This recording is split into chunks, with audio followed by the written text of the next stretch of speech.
jam-packed evening ahead of us, filled with inspirational panellists and speakers from both the UK and from Kosovo.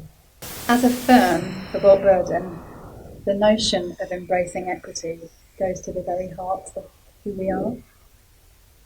A female founder and managing partner back in 1986, a second managing partner and COO, a management board that is a 75-25 female to male ratio, of partners which is 64% female, and a gender pay gap of just 0.46%. We don't just talk the talk when it comes to equality, we actually walk the talk. We're really, really aware, however, that this is not the norm. It's far from it, unfortunately. And as we will hear tonight, the last few years have actually exacerbated some of the struggles that women face. In fact, they've brought out new ones, new very difficult ones.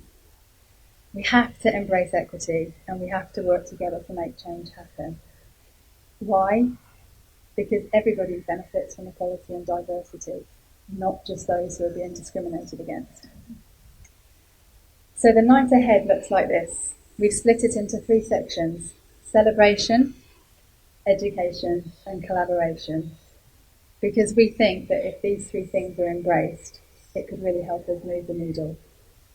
Between each session, we're going to shine a spotlight on 2 very special women who are with us tonight, and they will share their stories with us.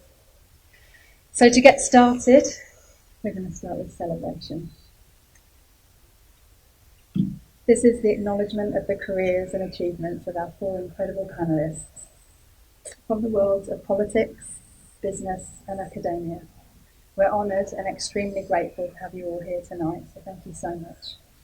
Moderating the session and introducing you properly to these ladies is an equally impressive lady called Adelina Badivuku.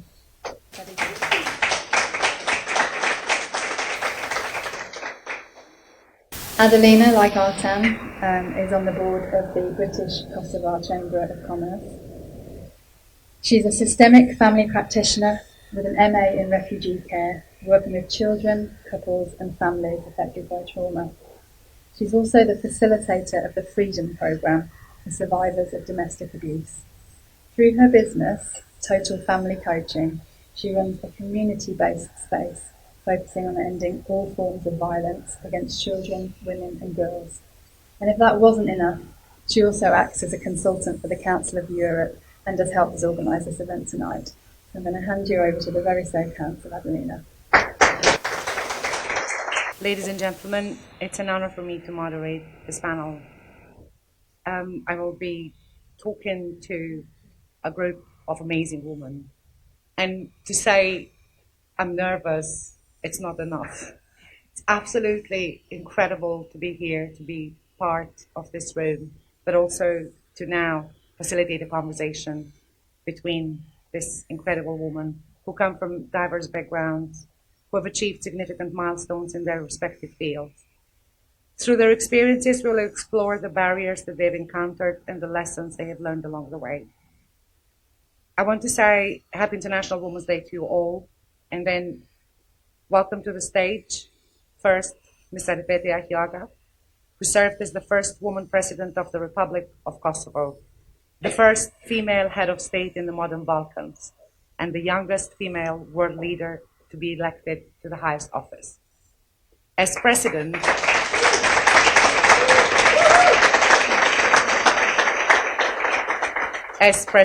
Ms. Llabjani worked diligently to bring women to the forefront of Kosovo's politics. All political, economic and social life as a means of ensuring a long-lasting democracy. From March 2018, President Llabjani established the Llabjani Foundation, an initiative that focuses on youth and women empowerment towards achieving social change in Kosovo. Please do take a seat.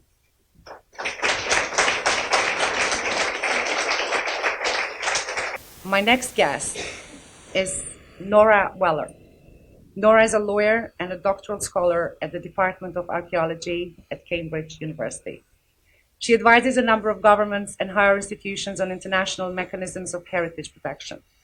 Before entering academia, Nora pursued a career in international diplomacy and state security. She worked on the front line of war and in the aftermath of conflict in several capacities.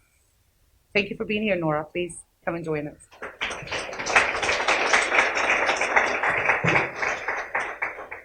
My next guest is Caroline Baldwin. She represents the world of business on our panel tonight.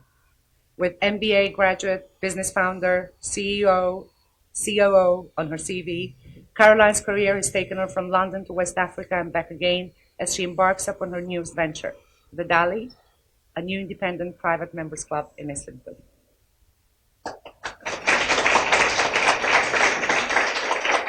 I'd also like to invite to join us on this panel Baroness Judith Blake, representing the world of UK politics. With 30 years of experience at both local and national levels, she was given a Life Peerage 2020 after a nomination by Keir Starmer and is now Baroness Blake of Leeds, of Gledhow in the city of Leeds, and sits both in the House of Lords as well as on the opposition front bench. Welcome. Please come and join us, Baroness. You are the true ambassadors of Kosovars, but also of the Albanians in general. So thank you for your work. I also want to recognize a few of the extremely great ladies and representatives that we had here, starting from the Deputy Minister Nadia Badai, who is tonight with us, Vera Ora, Ambassador Rory O'Connell, Nidida, Bucha and Dardia there, and so many of you women that has honored us with your presence. And I'm delighted to be here sharing with this panel with extremely impressive women like Nora and other ladies here to my left and to my right. Well, Adelina, I don't know if we have enough time tonight to explain the whole journey to the office of the president, but I'll try to summarize my answer within a couple of minutes. Myself and most of these women in this room, which are of the Kosovar origin, we belong to the generation that we lived through the civil resistance time, through the war, and after the war. And by profession, I'm a graduated lawyer, and after the end of the war, I started working for the UN office in order to contribute on building the state by serving to the institution that was given the state to, in the conjunction with the that time provisional institutions of Kosovo, to continue building and rebuilding Kosovo. But after a few months, while we were on the process of doing all of the laws and the bylaws of the Kosovo to start by the Constitution of Kosovo, we were also doing some of the laws which were creating some institutions from scratch, including the institutions of the security. And Kosovo, like many other countries in the southeastern part of the Europe, it's not secret anymore. We are a very male-dominated society and very patriarchal society, which usually dominates the idea that the men are there to lead and the women to follow. And some professions were reserved only for men, and the women had no place on it. And among those professions that women had no place on it used to be the security agencies or the security organization, including the Kosovo police, including the military, and including the intelligence services. And that time I was very much engaged on doing the laws and the bylaws on creating the Kosovo police. And somehow within a night I'd taken the decision to quit a very well-paid job within the United Nations mission in Kosovo, about 300 times more than I was about to pay. When I became a president, that many of the people, including my family, thought that something was really wrong with me at that time. And but I had the really purpose why I had to take that very rapid decision, which in a way was putting very much a big question mark on my life personally, my reputation, and the reputation of my family. Because only few women after the end of the war in Kosovo were joined to the uniform towards the Kosovo police. And so immediately after a few months, I joined to the police organization. I, in a way, started from scratch, from the patrol officer, doing all of the drill that I supposed to be doing, like the all regular police officers within the Kosovo police. And I started with when we had less than 1% of the women representation within the Kosovo police. And I left 15 years after with over 15% of the women representation within the police. So while I was there, I started very slowly to go, or rapidly to the other side, to go through the ranks. So within 10 years, I reached to the rank of the colonel, and later on to become like a five-star general with my 32 years of age. I became the five-star general, the youngest by age in the world, but definitely as a woman.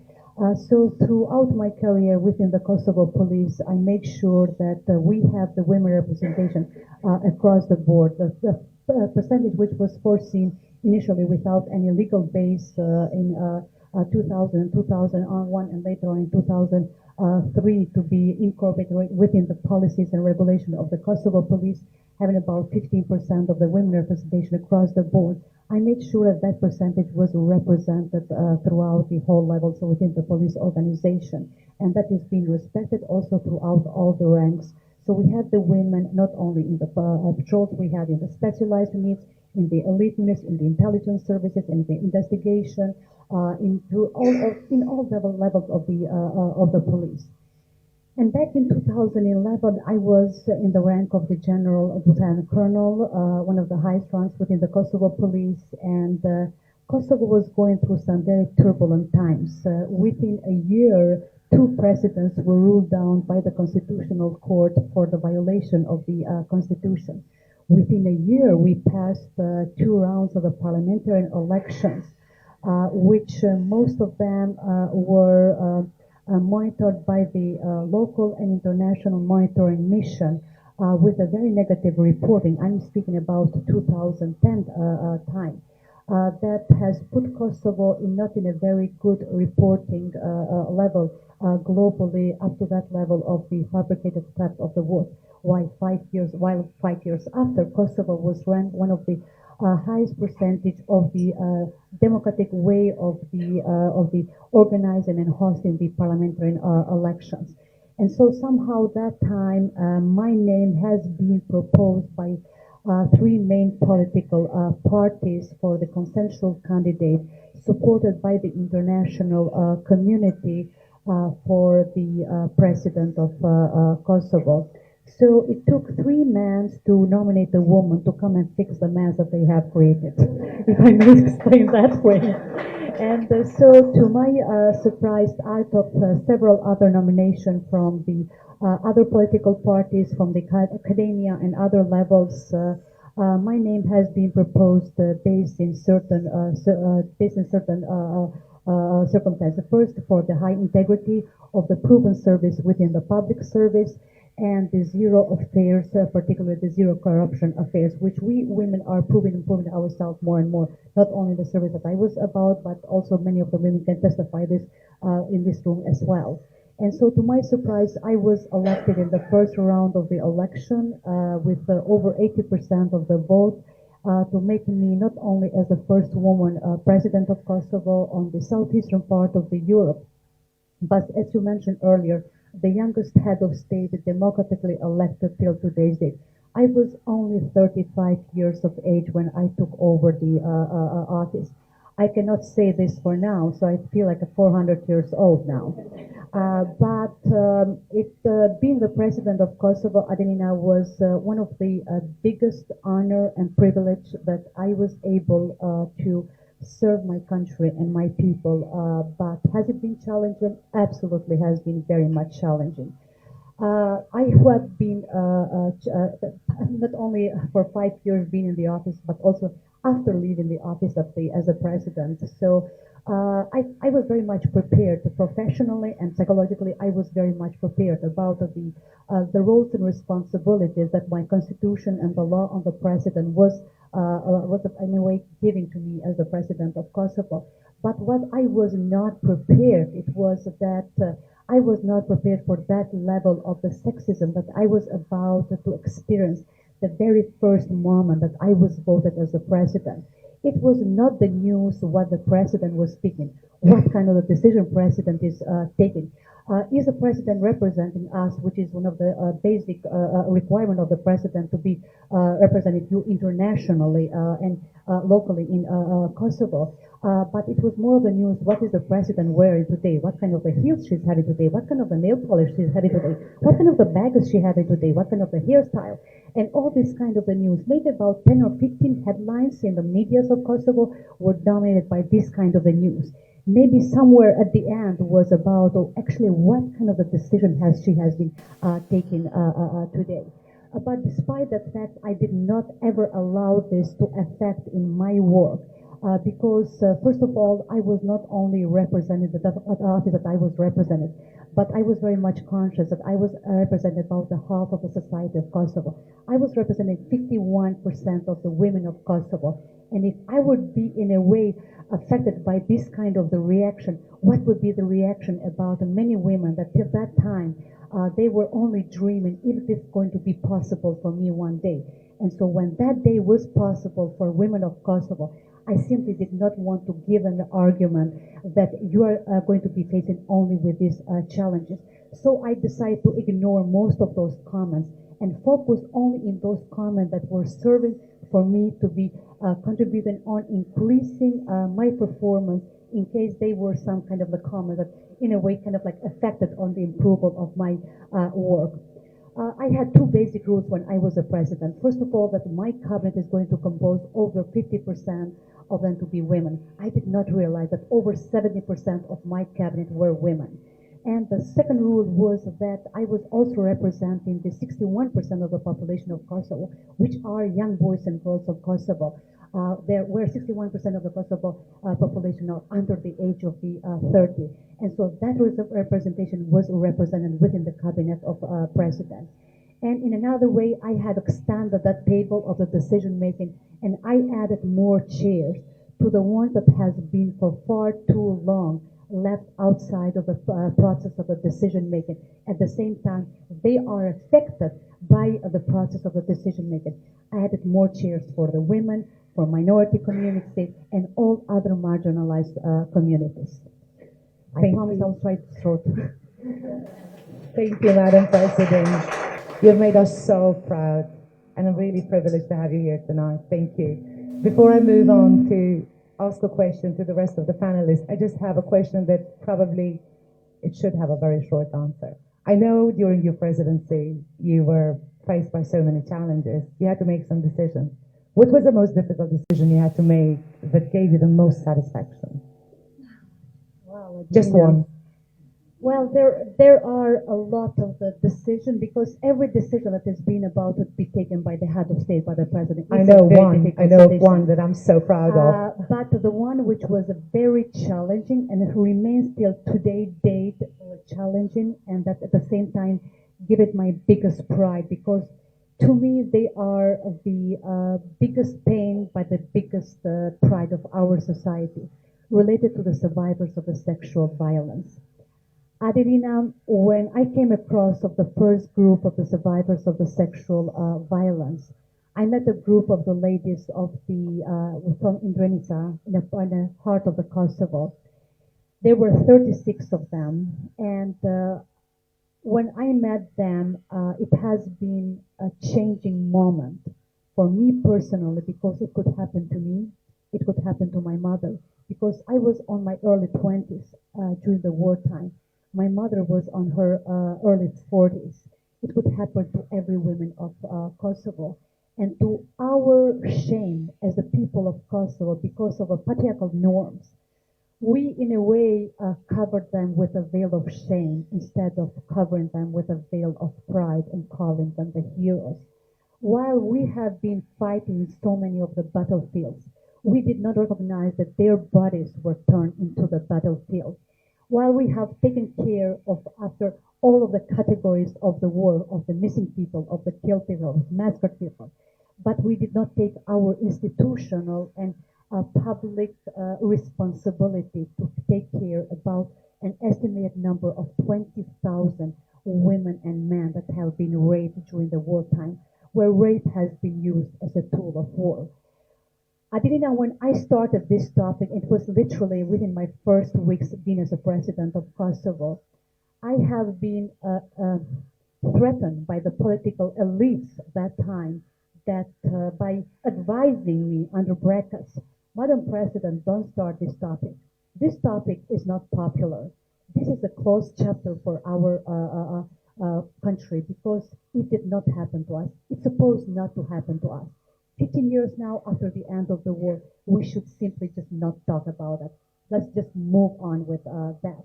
And so I went against, and Isaiah is the best witness in here, I went against all of the political elites that time, against my government, against the parliament, and many other people in Kosovo in order to initiate the law for the survivors of the sexual violence. That time, only the women organization and some women activists were the only one, which were also the only one immediately after the end of the war, which were the open door for the survivors of the sexual violence. And it was over 3 years the continuous battle in conjunction with the international community and other activists in Kosovo to start the process of rehabilitation, reintegration, resocialization, access on the medical services, and tackling the culture of impunity. And so I want to leave you guys with one main message, that this issue is still very relevant in Kosovo. While we speak, and there's not even a single day within a week that I don't speak, or in the phone, or I don't go and talk in one of the remote villages throughout Kosovo, or I don't receive them in my office as survivors of sexual violence. In my personal diary, I have 8,000 of them that I have met personally throughout Kosovo. And so while we speak, we have only one perpetrator that has been brought in front of the justice for 3 rapes with less than 7 years of the imprisonment. So the culture of impunity that is dominated toward the survivors of the sexual violence in Kosovo, in Bosnia and Herzegovina, and globally is enormous. So all of us, we need to be their voice. The promise that I gave to them that we will be their ear and their voice, because they still don't have a voice to speak on their behalf due to the stigma that was dominating. Luckily, it has been broken so much, but it's still to a certain point. The country that I'm physically here today has been very instrumental and crucial to me personally, that no matter that Kosovo is not a member state of United Nations and other international organizations, Ambassador Roy O'Connell and other people, Lord Ahmad and others in this country, has been very instrumental to me in order to open the new chapter for the survivors of the sexual violence in Kosovo, that their voice will be heard, no matter that we are still not a member state of many of the international organizations. So thank you, Adelina. And there's no short answer from politicians. Sorry for that. Thank you so much. Thank you, Madam President. I'd like to move on now and ask Nora, Caroline, and Baronet Blake. Same question for all of you. Could you please just give us an overview of your career journey today? That will start with you, Nora. Thank you. This will make it very difficult for me now after Madam President. Well, thank you so much for having me as well. I know that we are a group here representing some of our achievements, but in this audience, I know many women who I actually look up to and who have achieved incredible success in their new environment here in London after the war in Kosovo. So I will start in retrospect in a way, not where I'm standing now at the University of Cambridge, but how I got there, which in a way is quite boring in comparison to your exciting lives in London here. So I was really the first generation of war in the sense that we were not allowed to go to high school. So, and I was really upset by the fact that I couldn't go to high school. A, because I couldn't show off my new cowboy boots that I had bought that summer. And B, because I was really keen to play sports and I was into philosophy at the time. So that kind of switched something in my brain, and I was kind of educating myself from home with certain books that my parents had. And then it became sort of my aim that I am going to go to a certain well-known university at some point in my life. And so then I started working during the war, translating, because I had these language skills at the age of 16, 17. And I spoke very good English. So we at the time, I think, as you all, actually were taught good English at school. So I started working in war zones in '98 with different journalists, and followed the war on the front line, which was, I mean, at the time, I think when you're young, you are arrogant enough to think that you know everything and brave enough to do things like that. I mean, now if somebody would say, tomorrow at 6 o'clock in the morning, we're going to go and visit the site where there was an attack, I would say, no, thank you very much. But at the time, I was like, yes, I was very excited to do that. So I was recently actually talking to the famous Yashari family, because I happened to go there just a few hours or a day later after the attack happened. So everything from then onwards, it was very difficult to go back. So it is a bit of an addiction in a way. So that followed for some years. And then in year 2000, I left Pristina, I left Kosovo, and I went to the US. And I studied, I was never into law or international relations. I was more artsy and creative in a way. But of course, the conditions that I lived just made me realize that I want to drill more into human affairs, in a sense, what drives conflict in society and how do you deal with that. So I did that, and I worked afterwards in different countries throughout Africa and in the Middle East. And I worked for the United Nations for some years doing arms control for the Bureau for Crisis Prevention within the United States, within the United Nations. And that was an interesting job because I was 25 and I was dealing with arms dealers, basically. And I was posted at some point towards the end of that part of my career in Albania. And that was in many ways amusing because most of the men that I worked with were former sort of communist regime politicians.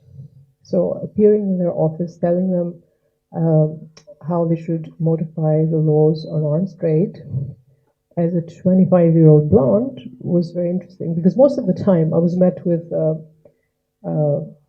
absolute silence for at least 5 minutes.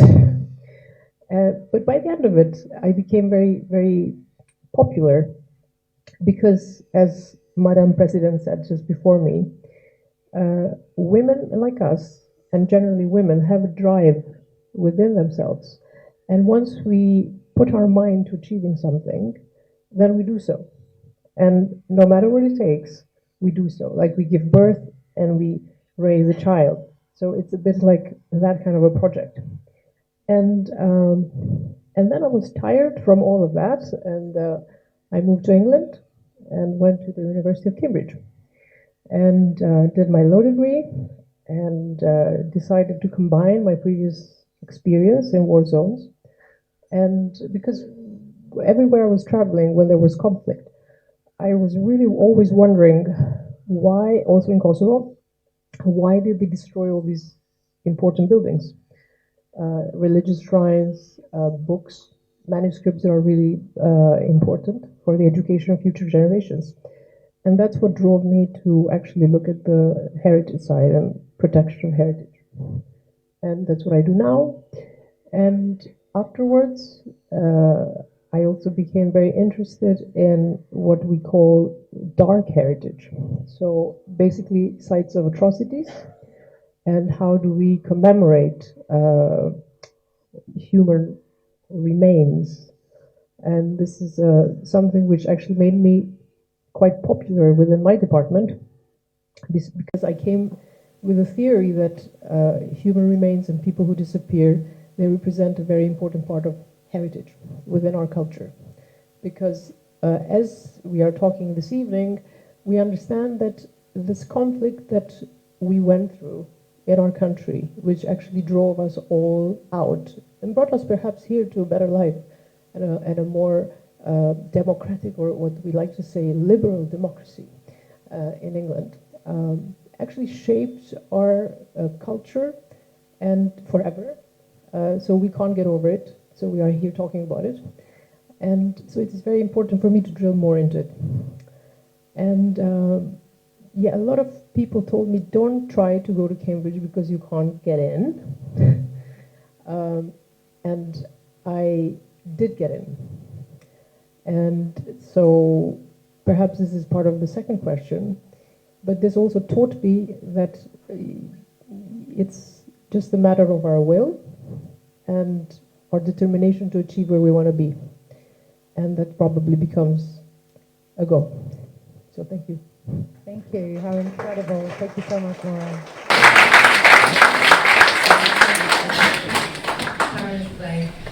The same question for you.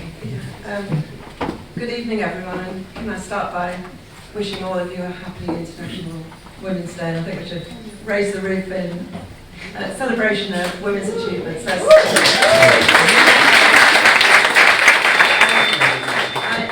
I feel enormously privileged to be here tonight, and thank you so much for inviting me to come and hear your incredible stories. And just, I had the great experience just before Christmas, having been in the House of Lords for about 18 months. I was invited by what we call the APPG, which is the All-Party Parliamentary Group, so non-political groupings of different politicians from Parliament as a whole. And I was asked if I would like to go, with thanks to the Kosovar Chamber of Commerce as their guest, on a parliamentary delegation to Pristina. And it's the first time I've been to Kosovo, and I was absolutely blown away. I can only say that. And I want to thank the people in the room who I met there for their great hospitality and for their welcome, and for giving me such, very quickly, because we were only there for about 4 days, an incredible insight into everything that has happened, particularly in the recent past. And as a Labour politician, going to Kosovo was quite a unique experience in that I've never experienced a welcome like it coming from Great Britain. So thank you for that. And I know it's based on some really incredible interventions by previous Prime Minister Tony Blair and of course Bill Clinton. But you know, really, it was a great experience, and I want to keep involved and to be here tonight to celebrate the lives of incredible women, and also women who have lived through horrendous times as well. We, as we've heard tonight, must never forget what has happened and keep the fire burning to get justice and to make sure that we do everything we can to prevent such atrocities happening again. Sadly, that we have a very uphill struggle in that regard. I'm a Labour politician, and it grieves me that we have never had a woman leader of the Labour Party. So that is, I started at a great disadvantage. But my journey, and I'll try and be as brief as possible. It was one of those occasions. People often ask me, you know, when did I decide I wanted to do this, and I don't think I ever did. It's something that happened. So I have moved back to my home city of Leeds. I hope all of you have visited Leeds, and if you haven't, why not? Come up and visit Leeds. I've been away to university and come back, and met my family, and got involved in community politics, I think you would describe it. And there was a particular action around the local school where two of my kids were attending and the younger two would continue to go. And they wanted to take the school away from local control, from the local authority. And I sort of was outraged by this personally. And I stood up and expected a huge group of people to be running the campaign to stop this happening. And you know what it's like, you look around and suddenly it's you. And so myself and another woman led this campaign. We won that campaign, but I put my head above the parapet, if you like. And as a Labour Party member, local party members then came to me and said, have you thought about standing for election? And I was like, oh, well, okay, I could do that. So I stood for the town council election. Then they said, well, would you like to stand for the city council? So I did that, and very unexpectedly won when we were winning seats all over the political spectrum in the run-up to the 97 general election, where Labour, of course, swept in. So just reflecting back to that time, a small group of women on the council, I had never met misogyny like it. I have to say it was a real shock, both within the local party, I have to sadly say, but also within the way that the council worked and the way it happened. Fast forward from that, I became the first woman to lead Leeds City Council in 2015, and we have a Labour group in Leeds which is more than 50% women. And this really matters because it means, as Madam President was saying, you can put together a majority female cabinet and really start to address the issues that matter for everyone, of course, but particularly bring in the most important perspective from my point of view. I might be biased, but the perspective of women. And as we will go on to talk tonight, about the unfairness, the lack of equity that still exists in 2023, which is really shocking. The positive of working in a very male environment, the former leader of the council said to me one night, said, now then, Judith, what do you think about planning? And I, coming from a humanities background, I was like, planning? And I said, oh, okay, yes, of course. And he gave me a big job in planning in the city of Leeds, which is 800,000 people. It's very diversity in its people, in its geography. And I found I was going to meetings in Leeds, but in the region, and I would be the only woman in the room. Because planning, highways, all of those development areas were so male-dominated. And I just thought, well, do you know what, I'm going to turn this into a virtue. And I made sure that I spoke at every single meeting, that they couldn't ignore me, that they knew I was in the room. And because I was unique, they all remembered me, for good and bad, I'm sure. But you have to make the most of the situation that you're in. So when I became leader, I wanted to bring a much more compassionate feeling to the way that the city is run. So yes, we want a thriving economy, but we want it to be led by compassionate leaders who make sure they bring the needs of the communities into their orbit as well as coming in to make money. And we've been very successful in Leeds at doing that, making sure that we represent the people and their interests at every opportunity. So I had the responsibility of leading the City of Leeds through the whole of COVID-19. And I think we've touched on this tonight. That experience had such a detrimental effect on women and young people as well. And I was on a Zoom call that I don't think I'd ever experienced a Zoom call before COVID-19. And I noticed a call from the Labour leader's office, and I thought, oh, I'll just turn the camera off on this meeting and the microphone, and I took the call thinking it was about a meeting I had with Keir Starmer later in the day. And someone I knew said, I said, oh, how are you? And he said, oh, it's not every day I get to give you good news. And I said, what do you mean? And he said, well, Keir would like you to come into the House of Lords, and I was absolutely flabbergasted. I had no idea what to do. And I had to go back onto the Zoom call afterwards and be completely composed after receiving some quite startling news. And of course the next day I had suddenly thought, oh no, I'd better ring Kieran and accept his great offer, because I wanted to radio science. So in the House of Lords, I gave up being the leader of Leeds, left the council. I've been in the House of Lords for just about 2 years now. And I think it's fair to say, in terms of the Labour Party, we are in there preparing to go into government. I think this is the real next exciting trajectory ahead.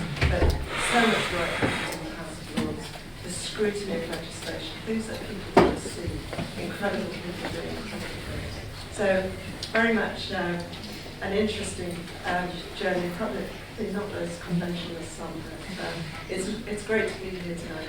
Thank you for inviting us.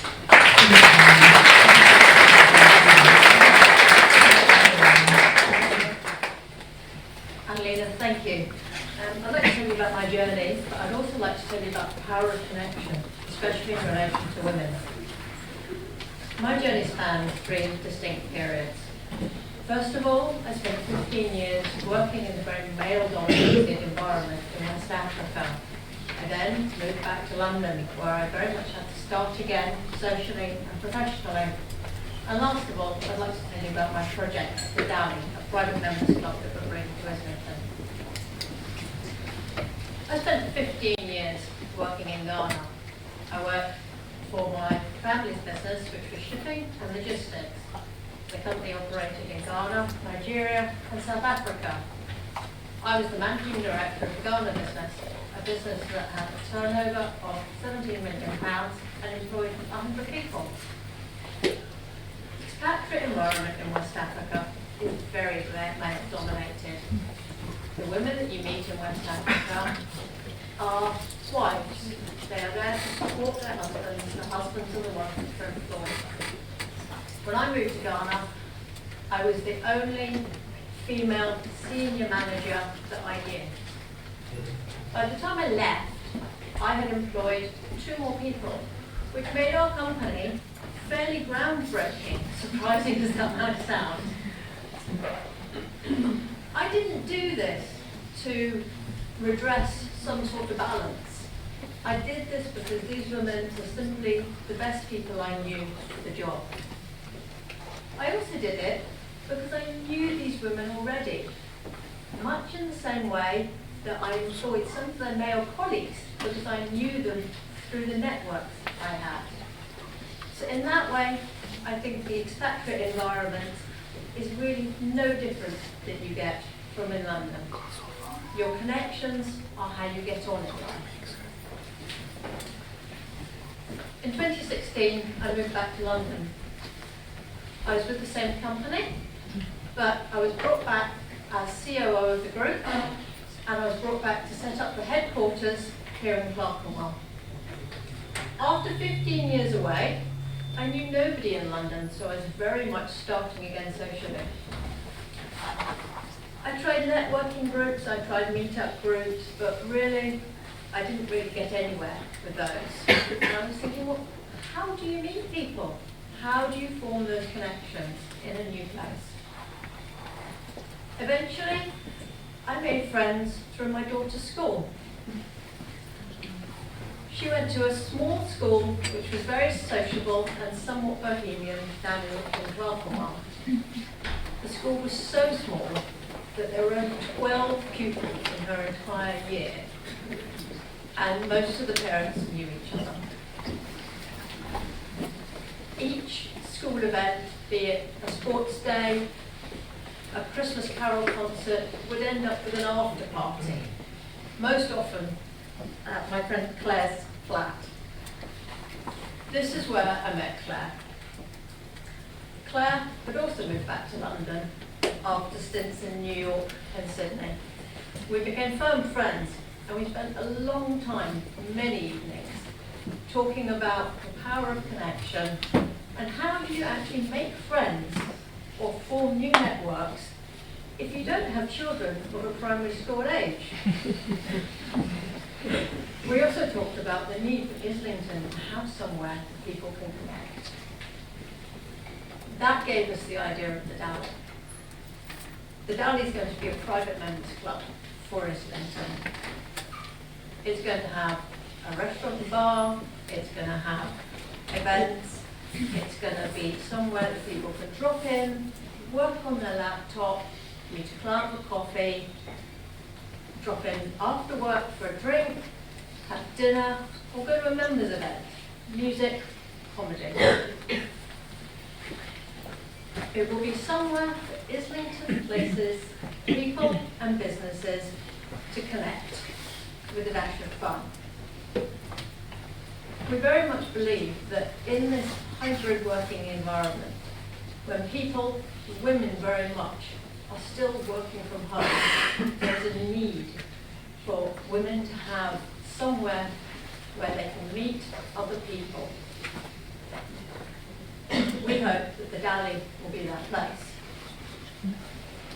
So I'd just like to finish by saying, on this International Women's Day, the Dally is going to be a place for women to meet women and men, to put themselves in the room, to form those connections, and so that they can meet a friend, a client, or perhaps even get that job one day.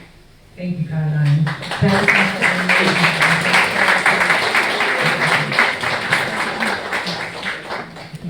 Thank you all. I'm going to move on. Nora and Madam President, this next question is for you. And we heard your story, what an incredible story. Based on that, based on the lived experience you've had, how would you advise other women wanting to follow your kind of professional footsteps? I'm thinking one politician, one academic, from Kosovo. What should young women be prepared about?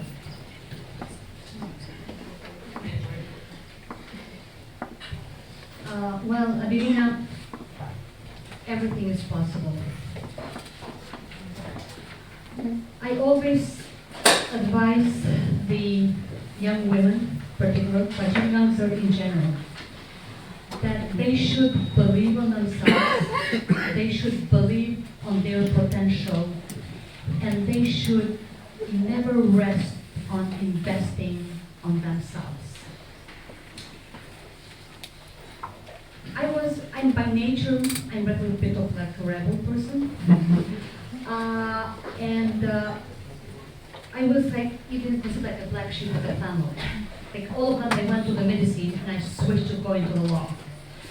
And I never allowed anyone to tell me that that is not possible. That is not for you. Not for the sake of not allowing them to fight in that way, but I always make sure that I've proven them the other way around. We have also to make sure that we need to support each other.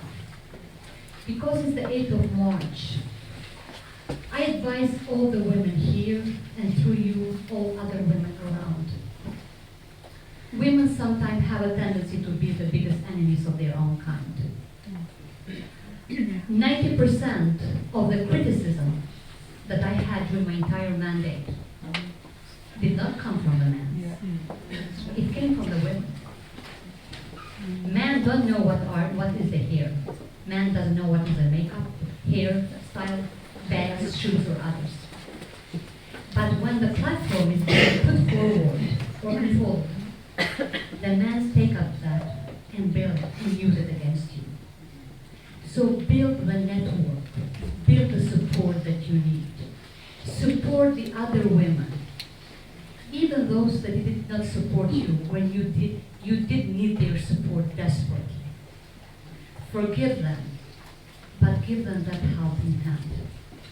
Because don't forget always that there is another young lady sitting aside of you and watching your actions and copying from you. For me, it was always very important that I rather leave them a positive copying and positive legacy than something that is going to make you look good, but not leaving the proper legacy behind. but also try to enjoy. I did that mistake. I did not enjoy, I did not allow myself to enjoy not even a bit of it. Because I was so much concentrated on work, on the performance, on deliverables, that I did not give myself a time, even a second, to sit back and just enjoy. Because at the end of the day, it's you that has done all of that, nobody else. Absolutely, you had a lot of support from the family, from friends, from allies around. But give that little bit of time to praise yourself, to congratulate yourself, and to be proud of yourself. Because that is also very much needed sometimes. So believe in yourself, believe in your potential, and never ever do a compromise with the principles and the values that you stand for. I did not never make that. Maybe I went extra miles, but at the end of the day, it ended up pretty well. This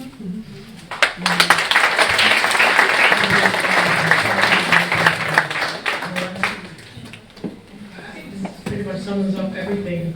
Nothing is easy. Nothing is easy to achieve. It does require work, determination, and for me, consistent grit. Just summing up what we just told now, it's really be proud of yourself and embrace your achievements.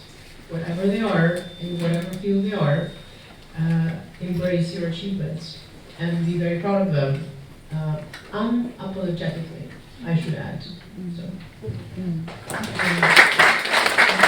I have to say I'm very proud to be part of this firm, and when Madam President looked in at me years ago that my managing partner Louise, who is standing here today, has been one of the biggest supporters of the Kosovar community here at all the building machines. So again, thank you Louise, thank you both for this.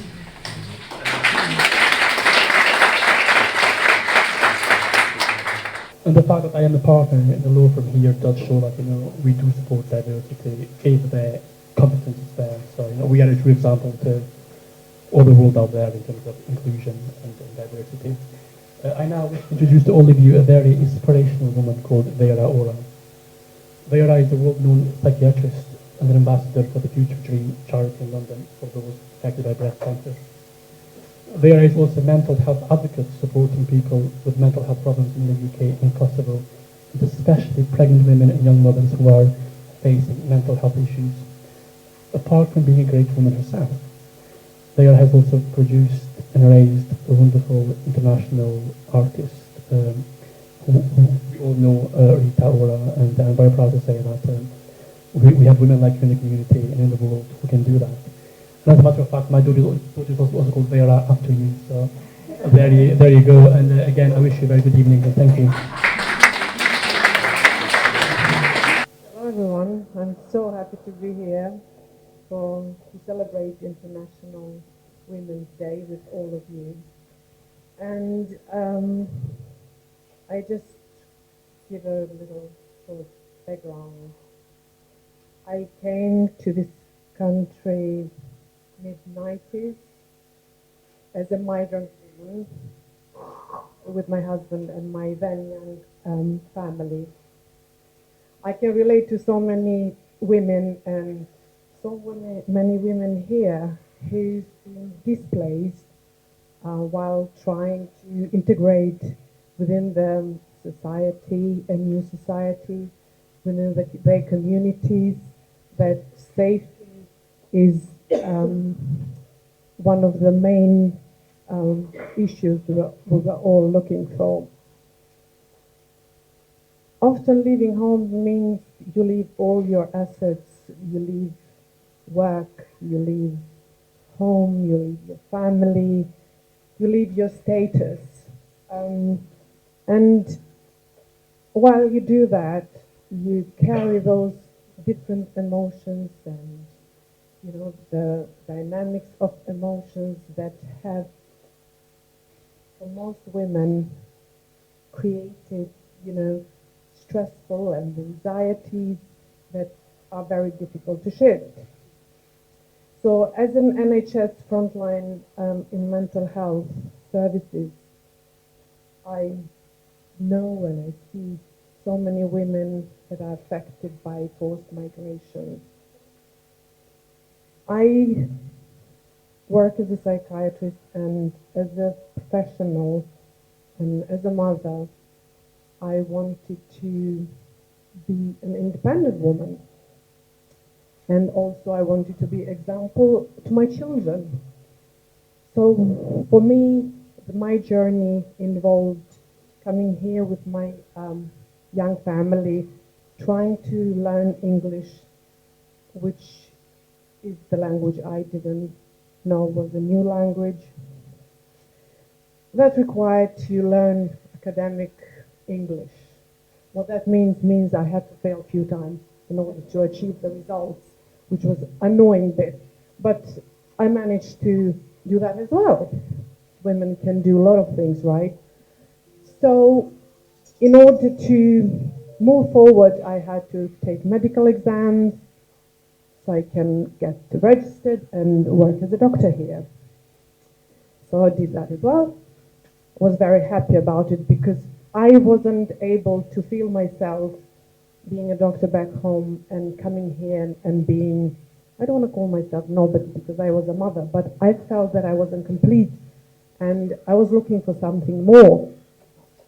So that part of me have given me opportunities to feel like a woman, like independent woman, like a mother that can teach their children about what mothers should be doing apart from raising children and looking after the family, doing the cleaning and doing all the jobs that we usually do. Nobody counts. So in the sense of women that migrated, I can completely relate, and I know how difficult it's for them to retrain and to look for work, to learn the language, do the training, or try and keep their families and to be able to move forward. It is very stressful because, as I said, seeing so many women, because I work in a multicultural community and I can see more or less suffering of quite a lot of women. I do see patients that are extremely unwell, but I can understand that part of women that try to gain and invent themselves in a completely new environment. I have those challenges and those difficulties because, as everyone else here, I believe they face this cultural stress that is not easy to adapt, and it takes a long time to recover from different kind of problems that they face. I believe that I have done quite a lot of work in relation to get where I wanted, but I had a vision and I had the determination that I felt women should always keep in mind in order to achieve the success they want. I'm here in a capacity of different, I think, aspects. I'm here as a woman, migrant woman. I'm here as a professional that probably lots of you are looking to become, or you are already are. And I think I'm here as a Rita or as mother, as an artist. So I like to think that I inspired my children to become hard workers and have good work ethics. And as you already know now, I'm Rita Ora's mother, and I hope that among other successful artists that Kosovo and region is producing, she will be a good example for lots of other young women that if you would like to become an established or successful artist in different fields, you can do that by focusing and willing to put a hard work in. But I must say, because I'm a psychiatrist, probably that's what my husband says, we're not your patients. I used to kind of always encourage, for example, her that we are all, superstars in our own field. Whatever you guys do, you are superstars on what you're doing. So I say to her, you're a superstar in your field. We are all superstars in our field. I'm referring to my two other children that I can't separate as well. So thank you for having me, and yes, let's celebrate women all over the world. Thank you. We're going to move on to our second section now, which, as you can see, is about education. As the panel alluded to in the last question, we have had some great achievements and we've made great progress over the years. But make no mistake, we've got a long way to go. Assuming that our work is done is a big mistake, and the next session will deal with that. But I wanted to mention a quote that I came across in the last couple of weeks of preparing for tonight, which made me laugh, but actually is absolutely true. And it's from Gloria Steinem, very well-known feminist. And what she said was, "The truth will set you free, but first it will piss you off." So I think we are going to be a bit pissed off in the next session, but it's important that we stop and just take a minute to acknowledge where we are and the work that still needs to be done. And the truth is that we are consistently surrounded by both conscious and unconscious bias. As Baroness Blake alluded to just now, toxic representations of masculinity on a desperately under-regulated social media are glorifying the ability to subjugate women. It's all around us, at all age groups. It's so worrying, and something has got to be done about it. Conscious in the sense that just a few weeks ago, after the terrible murder of the head teacher of Epsom College, a well-known newspaper published an article about it, where they questioned if the husband who carried out the murder was threatened by her success. I mean, come on. We live in a society where women are held out as the reason for male violence. Her skirt was too short. She was out too late at night. It's victim shaming, the "look what you made me do" approach. And we have a misogynistic police culture where, when women go to report a violent incident from their partner, they're not treated with respect and they're not taken seriously. So this session is about educating ourselves on the realities that women face right now, and how employment law can help us, hopefully, with that. So I'm going to introduce you to our next set of speakers. It's not going to be a panel, it's three separate talks. Our first speaker is Melanie Carroll, one of my partners here at Burdon, who's going to start off with a look at the realities of being a working woman in the UK today. We'll then go to the law, and my other partner, Neil Johnson, and our associate solicitor, Susanna Spencer, are going to look at how employment law can support gender equality. And finally, we're going to be joined by Adelina again, who's going to talk about her personal journey through education. So I'll hand over to Mel. Okay, good evening everyone, and welcome to our section on education. I'm delighted that you're going to hear from the Burdon employment team shortly, but before you do, I would like to set the scene. Where are we now? What effect did the pandemic have? And where do we want to be? But I want to start by telling you a story which highlights just how far we must go. A young female solicitor joined a law firm. She was highly ambitious, she was hungry for progression, and she was determined to make a difference. And she made a big impact in a short period of time and was rewarded with the offer of partnership. This was a real opportunity for her to contribute more, invoke change, and drive the business forward, as she was well respected by her partners and her peers. Shortly after her promotion, she received more good news, though this good news was to change her professional life forever. Expecting her first child, the respect she'd earned from her partners disappeared overnight. She was told that taking much time off after the birth would simply be frowned upon. Her impact diminished, her voice was ignored, and her treatment deteriorated rapidly. When she returned to work after maternity leave, she wasn't allowed to work anywhere other than the office because presumably she could not be trusted. She was not allowed to work flexible hours.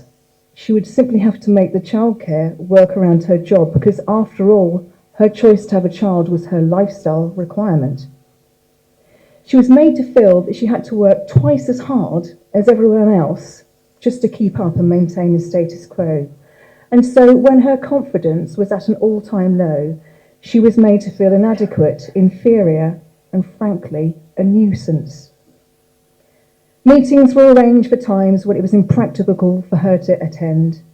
She arrived at the office hours before anybody else, but her departure was marked by a series of tutting. She performed really well, but she was constantly berated, bullied, and metaphorically speaking, beaten up.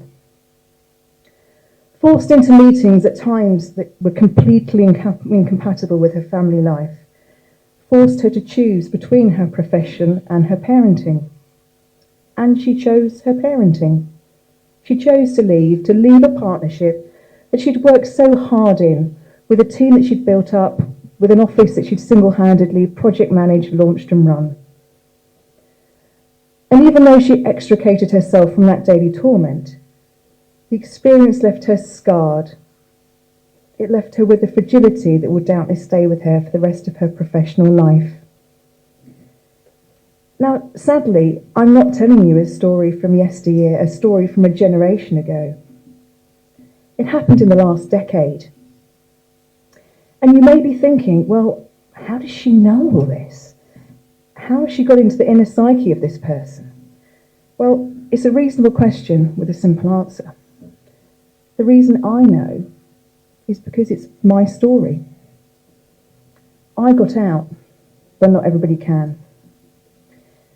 And please be assured that I am not sharing this with you because I want to invoke sympathy, far from it, but just to reinforce how disappointing, frustrating, and frankly disgusting this is. And this was in the legal profession. It would be quite wrong of me to say that no progress has been made towards gender equality, because it has, but there is still some way to go to reach that final destination. And unfortunately, the slow trajectory towards gender equality has been disrupted by the pandemic. COVID-19 has had a particularly severe effect on women's lives and their livelihoods. But why? There's likely to be many reasons for this, but the two obvious answers that I can see are that a disproportionate number of women are affected by hard-hit sectors, such as retail, hospitality, personal care and food services, but also a disproportionate burden of care during the pandemic falling on women. As a result, our parents and teachers worked very well together to create systems, parallel systems of education, which actually worked quite well because we continued attending lessons every day. However, it wasn't enough. At least it wasn't enough for me, and I decided to leave. I came to London in the early 90s when I was barely 18. And strangely, after applying for asylum, I realized that the big dream that I'd brought with me, which was the dream of education, was not possible because I was an asylum seeker and I had no right to higher school, no right to higher education. Instead, I found myself in the restaurants in the West End of London, waitressing for hours. I was very lucky because at the time I had a very good friend. I couldn't call him anything else. He was my boyfriend. He joined me in London, and very soon after, before my 20th birthday, our son Art was born. I continued working in the restaurants, still dreaming of education. But before I reached there, you will find that behind me there's a video of women's faces. I want to thank this woman. That's why I'm showing this tonight. They were my teachers. They were my educators. I had met each one of them at a different time of my journey. You might notice that I'm starting from the eldest generation, at least I try to do it in that order. And I apologize if this brings emotion to you. I know that if I become emotional tonight, this is not because of my story. It is because of the woman whose faces you can see in the background. Because some of them are not with us any longer. I still wanted them to be part of my story. When I got pregnant at a very young age, one of them would cook delicious meals for me. It wasn't only me she was cooking for. There was hundreds of us, some living in hotels in Paddington, and she would cook, use the amount of money that she was getting as a benefit, feeding her own 2 children and the rest of us. We always knew that there would be an open door in her house for each and one of us at any time, not only in hotels, but also when she moved to her own accommodation. There's another woman in this video, and I remember when I had the first proper hug from a woman, an older woman that resembled my mother. She gave me that amazing hug, and it made me feel so loved and so cared for and safe. These were the women that educated me until 1998, when my asylum application was successful. Then I could actually go to university, but I was very busy. We were busy protesting. We were busy showing the world what's happening in Kosovo. We didn't have time to study then. So we continued working in the restaurants, organizing protests, staying up all night, dreaming of Kosovo, dreaming of it being liberated, dreaming of the day when we can go back. It took a few more years until I could go to university. At that time, I had made a career because I was volunteering in the community where a lot of the faces that you can see behind me were very active. There was a woman whose photo is in this video that raised my son. She actually looked after him and was his second mother, still is. He calls her Nan. Nan in Albanian means mother. And I will be forever grateful for that. Later on, when I managed to go to university, I met other women that were my age. One of them who's sitting in this room would often come when we were doing the dissertation for our master's degree, and I'd been up all night with a baby. My daughter was born by then, to wake me up early in the morning and remind me that I only had 3 more weeks to complete. And then she'd call one of our other friends who'd come and help me clean the house and make some dinner, because it was really, really, really difficult to get everything in order, everything in place. I'm not going to continue sharing more from my story. I am who I am because of this woman. I also want to be remembering today and just mentioning my mother, my 4 sisters, my daughters, Dea, Rosie, my 7 nieces, all my friends that are here tonight. I will forever be grateful for everything you did for me. Thank you for educating me.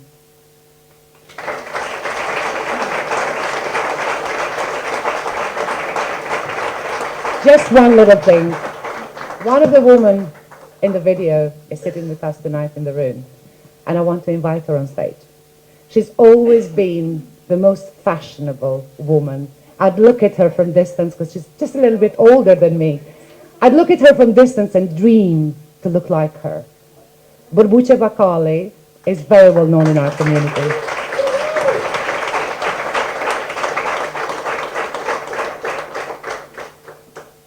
Hello, everyone.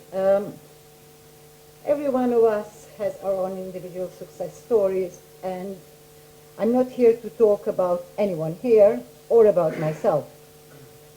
The 8th of March is an International Women's Day. Today and every day, we should be the voice, a very loud voice, for women who are not able to have one. Whether it is because they aren't here, they aren't allowed to talk, or do not want to talk about their stories. Today I want to share some of my experiences working with women. This story in particular includes many aspects of women's rights. I was privileged to spend about 20 years work with many families and children from different backgrounds, including Albanians. I would like to share the story of one young girl that I met. Many years ago, I was called by the borough's education department to help with a Kosovar family who was not engaging with any services. There was a little girl in the family who was looked after by her older grandparents and was very troubled and struggling with learning. I will not be sharing her real name, but for the purpose of this story, I will call her Besa. I vividly remember when I first entered the room to meet the family. I found an old man in the corner of this sofa with a plis, which is traditional Albanian hat, on his head and surrounded by cigarette smoke. On the wall beside him, there were 6 photos in black and white, portraits of young men. The old man did not notice me enter the room. He was fixed on those black and white pictures. My purpose in supporting this family was to build a trusting relationship with them so they would accept support. Through this, the story of old man started to unfold. A story which I will have to shorten despite it deserving to be told in full. The old man spoke about his 3 sons and 3 nephews from the pictures there, and what led the family to where they are today. He spoke of a massacre in his village where the men were separated from women, killed, and then had their bodies burned. The only people to survive this massacre in his family was his wife, his youngest son, and his widowed daughter-in-law. The widow was pregnant at that time with Besa, who I came to support. The old man, his wife, and son, widowed pregnant daughter-in-law, were brought to the UK. And they had with them, all what they had with them is their 6 photos on their wall. That was until Besa was born, and that was one of the most precious things that could happen to them. However, the Code of Llabjani, an ancient customary law, states that after the death of her husband, the widow must stay in the house for 40 days and then choose to either marry another son within the family or to leave the house and her child, giving up all her family rights. Besa's mother was forced to make the decision between marrying her husband's younger brother, who was at that time 17, or abandon her child. She refused to marry and left Besa in the guardianship of her parental grandparents, with the knowledge that she may not see her newborn child again. She was left with nothing. She simply disappeared from their life. To remind you again, this is happening in London, here in this country, only a few years ago. As Besa was growing up, she was told that her uncle and her father was her father, and her mother had died. However, the family could not hide the pain and their grief of all the loss that they had experienced. Children are observant and are able to pick up on more than we realize, even if they are not consciously aware of it. Besa knew that something was going on, and this was expressed through her anger and confusion and the fractured relationship with her grandparents. And this Code of Llabjani lives on the shelves of many Kosovan households as part of history, just a classic book. The ancient law no longer exists, of course, and statutory laws are continuously changing to support women's rights. However, many of the beliefs and rules are deeply rooted within the culture. A lot of work was done with this family to support them through the grief and with changing the embodied mentality that is still sometimes seen in families across Kosovo. The work helped, and Besa went to get her GCSEs, A-levels, and then degree at university. With our help, the relationship with her grandparents strengthened, and she was able to be reconnected with her mom. A few years ago, Besa contacted me again. This was during the COVID. To tell me about her job. She was angry. She was telling me that her male colleague was being paid much more than her, despite them working the same hours and doing the same job. Besa didn't ask me for advice or for my help. She was actually just telling me she's quitting her job because she knows she can do better and she knows she can be there. And she's worth much more than she was being treated. I could not contain my pride. She was proud too. I'm so grateful to have got to work with this family and support them through their journey. But now I know that the story is Bessa's story is one of many. Bessa's mother's story is also one of many. Now the focus needs to be alongside changing the laws and actually implementing them. Now this needs to be focused on educating children, young people and families, on women's rights, and helping girls and women to feel empowered and to unleash their potential and give them opportunity from a young age, and so we can break the cycle. And women's rights is not just a Kosovan problem, it's a worldwide problem. Therefore, I think we all need to speak up. Furthermore, we need to be listened as well. Thank you very much. This event will not be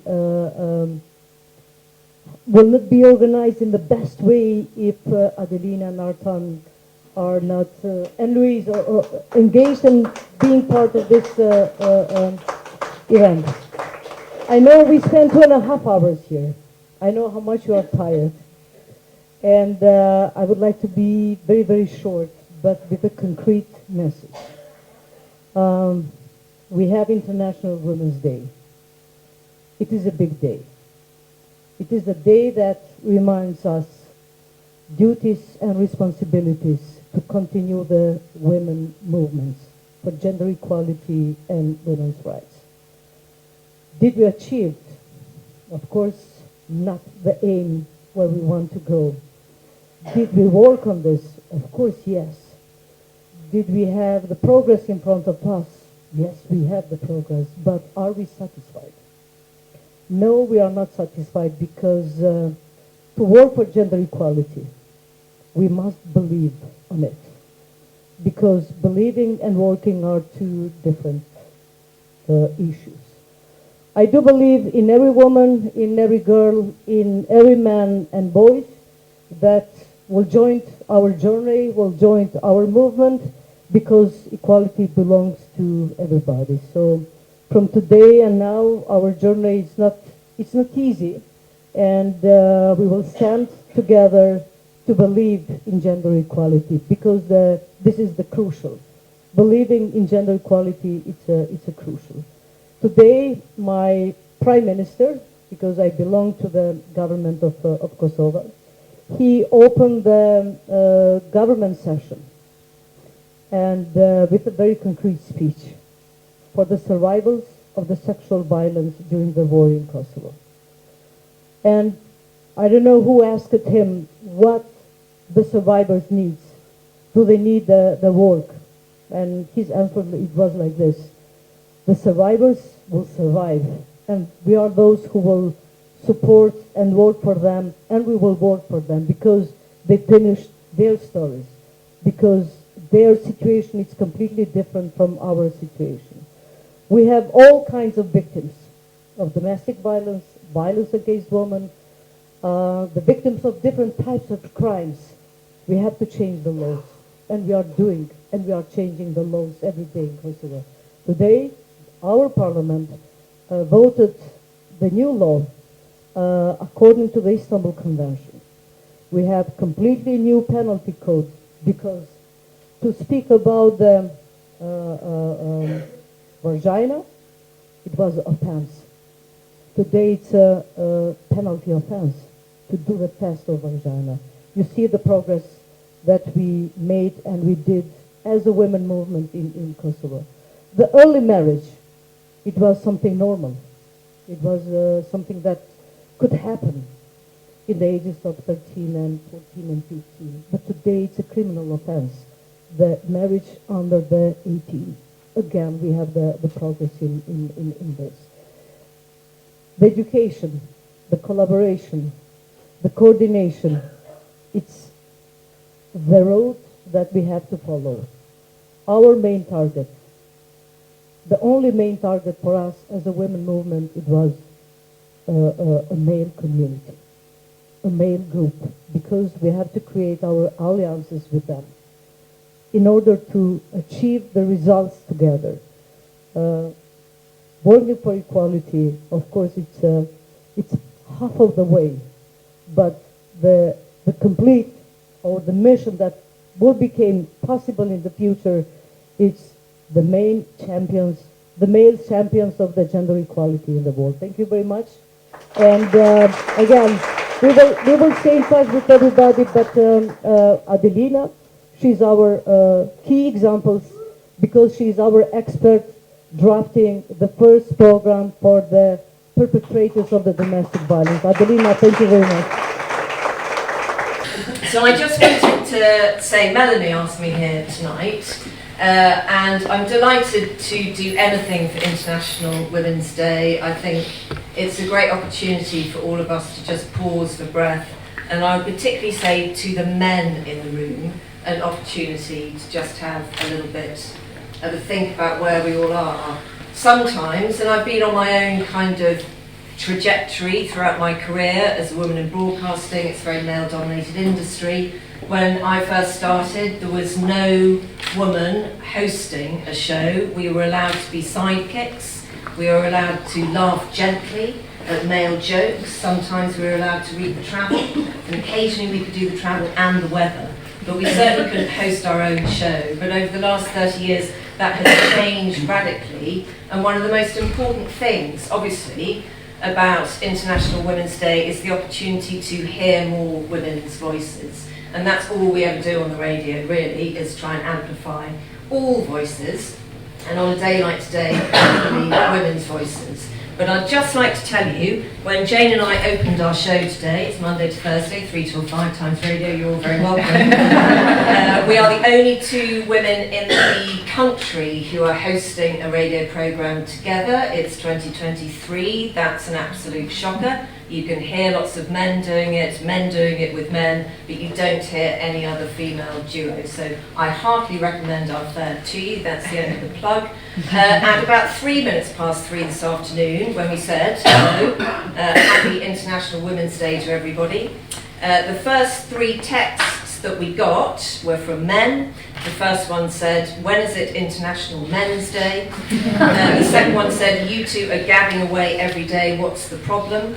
The third one was from John in Sheffield, who very kindly texts us every day to just tell us to shut up. And we had a newcomer to the programme who said, when are you both off on holiday? So, misogyny, I think at the moment, is a kind of acid rain on our society. There seem to be more men willing to put women down in public than there have ever been before. And obviously that's not true. They were always there in the shadows, but now they have huge platforms in order to do that. And I have to say, after 30 years of work, maybe you'd expect me to have a thick skin, maybe you'd expect Jane to have a thick skin. She presented Women's Hour for 13 years, she fully understands the role of men and women in society. But why should we have to have thick skins? You know, we are just as vulnerable as everybody else is. We don't need to hear lots of shit poured on us. We are turning up to work to try and do our job as professional women, and we don't want to be called out simply for being men. So I just want to say to all the men who are here in the audience, you are nice, decent men because you bothered to come to an event like this.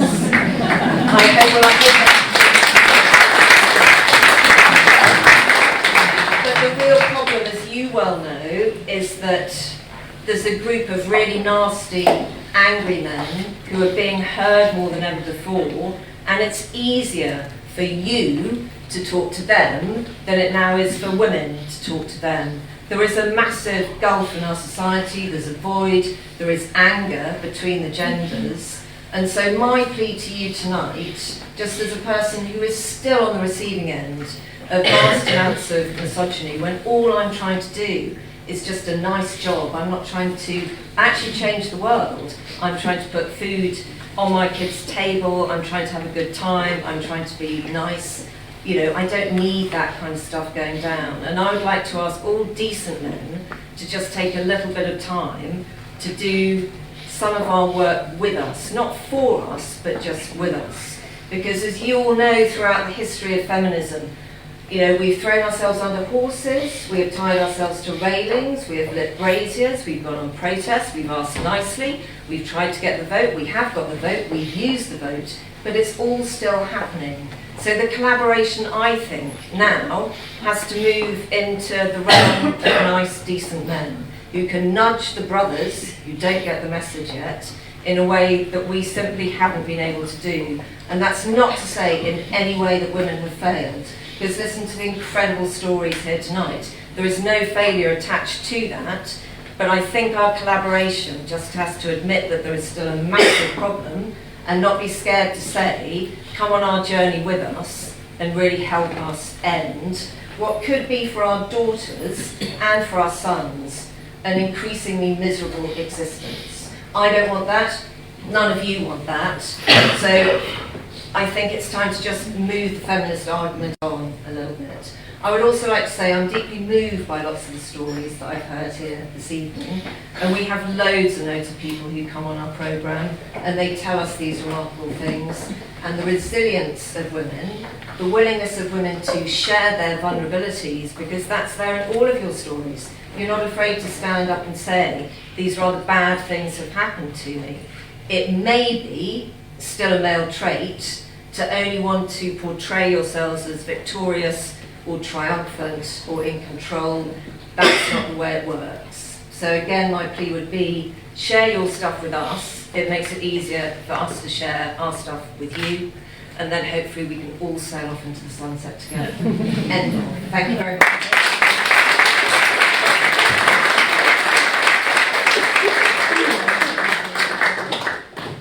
Thank you, Dee. Thank you to every single one of you that stayed with us tonight. Thank you for coming and then staying, listening, paying attention. I've got one more thing to share. The biggest passion in my life is helping women back home in Kosovo. Every year for International Women's Day, we choose another cause. This is the third year, actually, that we have decided to support women survivors of breast cancer. Now, breast cancer was, as one of the illnesses, probably one of the most popular cancers amongst women. 2 million women were diagnosed worldwide last year with breast cancer. In Kosovo, unfortunately, after mastectomy, women don't have a choice of reconstructing their breasts. The cost is way too high. Madam President started an initiative a long time ago, many years ago. Since, a large number of women have signed up and are willing and wanting and dreaming of the day when they can have surgery. Reconstructing breasts for one patient is 1,000 euros. Last year, we raised 7,000 euros. Tonight, I call you all to support this cause. Donate or share. Talk to people about it. Tell them about it. Use social media to talk about it. Any ideas that you might have to help us raise more funds, please talk to me, talk to Artan. We are very kind of open to anything that you suggest. I know that some of the very influential women in this room have agreed to share it, and I hope that each one of you, if you can't donate, share it, you can also donate and share it. I've lost so many friends to breast cancer, and I really, really want to help those that survive. Because waking up in the morning, getting in a shower, seeing scars in your body does have an emotional impact, a psychological impact. I cannot imagine how difficult it must be. Hearing stories from women that survived cancer who had breast reconstructing surgery last year at the Central University Hospital in Pristina for free by this group of amazing plastic surgeons has touched me so much. 200 women are waiting currently. 50 will be, for 50 of them, the cost will be covered by the Kosovan government. Unfortunately, that's the budget they have. 150 will open us. So please, be generous and donate. Thank you so much.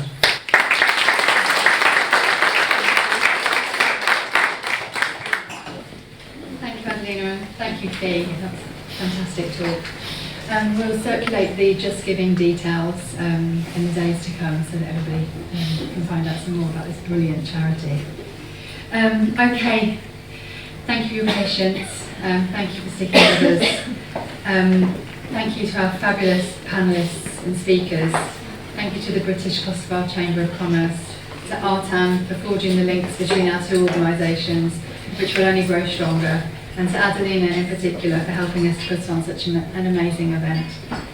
I hope you've all enjoyed it. I hope you found it valuable, inspiring, even shocking in parts, and that it's given you some food for thought. I wanted to end with just two quotes. The first one is from Hillary Clinton, actually, who, let's face it, has faced her share of public misogyny. She said, "The worst thing that can happen in a democracy, as well as in an individual's life, is to become cynical about the future and lose hope. That is the end, and we cannot let that happen." And I feel even stronger about that quote after tonight's stories. And finally, from the formidable Ruth Bader Ginsburg, who said simply, "Women belong in all places where decisions are being made," which I thought perfectly summed up the task ahead. Forwards we go. Thank you. Përshëndetje, zonja Presidente. Të faleminderit shumë që e gjete një kohë të vogël të në bashkangjites vetëm një bisedë shumë të shkurtër me televizionin Llabjani TV. Përshëndetje zonja Paqarada, për juve dhe të gjithë shoqëruesit e televizionit Alp TV. Ju përgëzoj për një punë të jashtëzakonshme që bëni për sidomos për informimin me kohë dhe të drejtë gjithë bashkëtarëve tanë. Së pari, të uroj 8 marsin, ditën ndërkombëtare të gruas. Faleminderit shumë, urime për ju personalisht dhe për të gjitha gratë dhe vajzat, jo vetëm këtu në Angli, por kudo që janë në botë. Është një ditë që neve reflektojmë për sfidat, por edhe për të arritur që kemi arritur në nivelin global. Sot jemi, sa me fat jemi, që më vërtet është dita e 8 marsit, një ditë ku kemi mundësinë të ju shohim në një panel shumë të mirë të organizuar nga Oda Ekonomike e Biznesit të Kosovës, nga zonja Adelina Badivuku dhe Artan Llabjani. E ndëgjuam me vëmendje, domethënë në gjuhën angleze, gjithë rrugtimin tënë si një presidentja e parë. Kënaqësi me ndëgju gjithë atë rrugtim, edhe vetëm ndoshta ju e dini sa ka qenë vështirë dhe sa ndiheni krenare me qenë zëri i femrës shqiptare.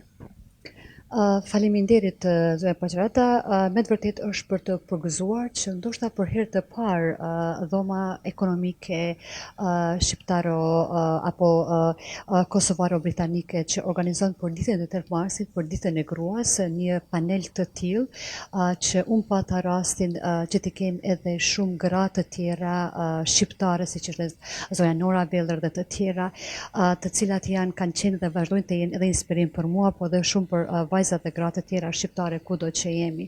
Që patëm rastin pak a shumë që të flasim lidhe me rrugtimin ton, lidhe me sfidat tona dhe të arriturat tona dhe gratë në Kosovë, por edhe në nivelin global.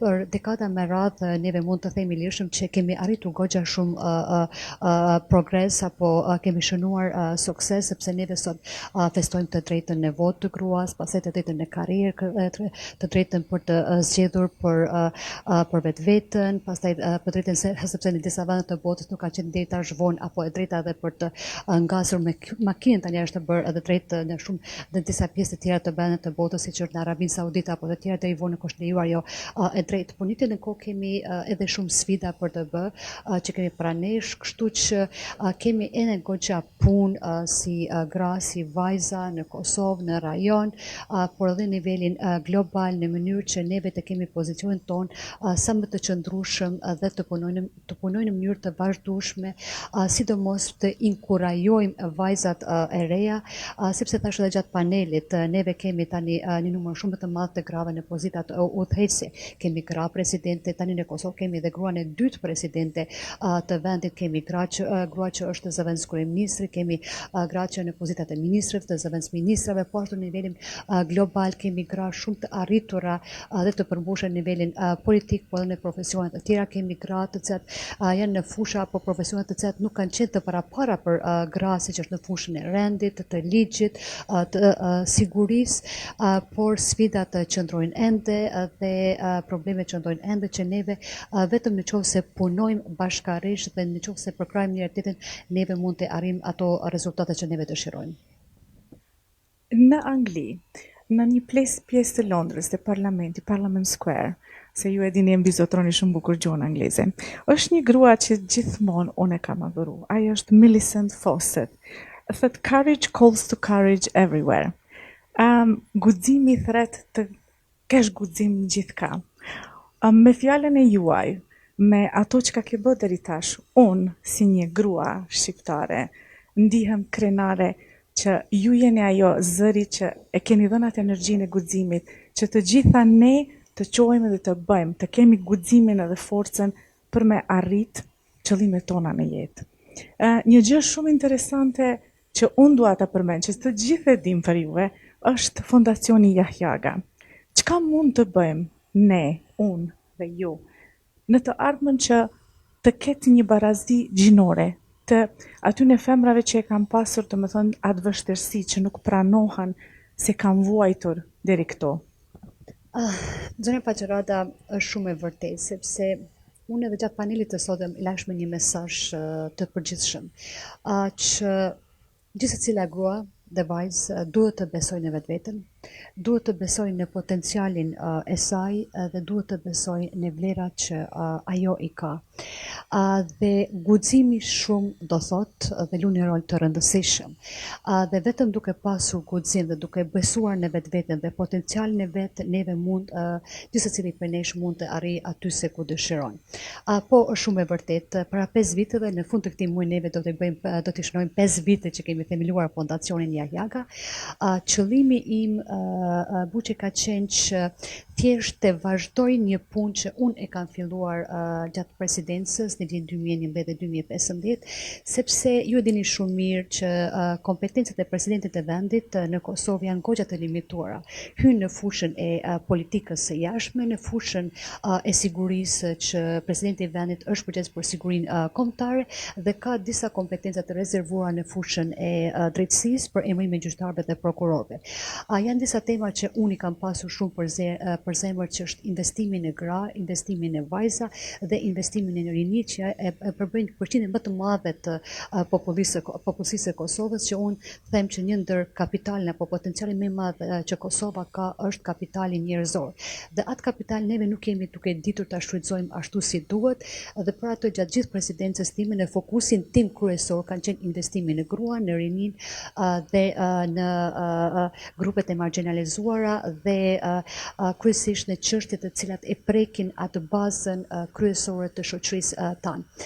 Dhe pas përfundimit të mandatit kam dashur që të kem një platformë që duke shfrytëzuar autoritetin tim moral si presidente dhe si ish presidente, tani t'i ofroj mundësinë vajzave dhe djemve të ri të investohet në 4 fusha, sepse Fondacioni Llabjani ka 4 shtylla kryesore. Shtylla e parë dhe e dytë janë gratë dhe rinia, që hyn nga pjesa e edukimit dhe arsimimit të tyre dhe deri tek fuqizimi ekonomik, përdesa fusha e tretë apo shtylla e tretë dhe e katërt merr më shumë me specifika të Kosovës dhe vendeve të rajonit, që është lufta kundër dukurive negative, që është lufta kundër korrupsionit, krimit të organizuar, ekstremizmit të dhunshëm, dhe shtylla e katërt është pajtimi ndërrajonal, sepse ne dimi çfarë të kaluar kemi pasur si Kosovë dhe vendet e Ballkanit Perëndimor apo të Evropës Juglindore, dhe e ardhmja gjitha neve vendeve është proceset të integrimeve evropiane, dhe kemi ende goxha punë për të bërë që të ndërtojmë një paqe të qëndrueshme, një pajtim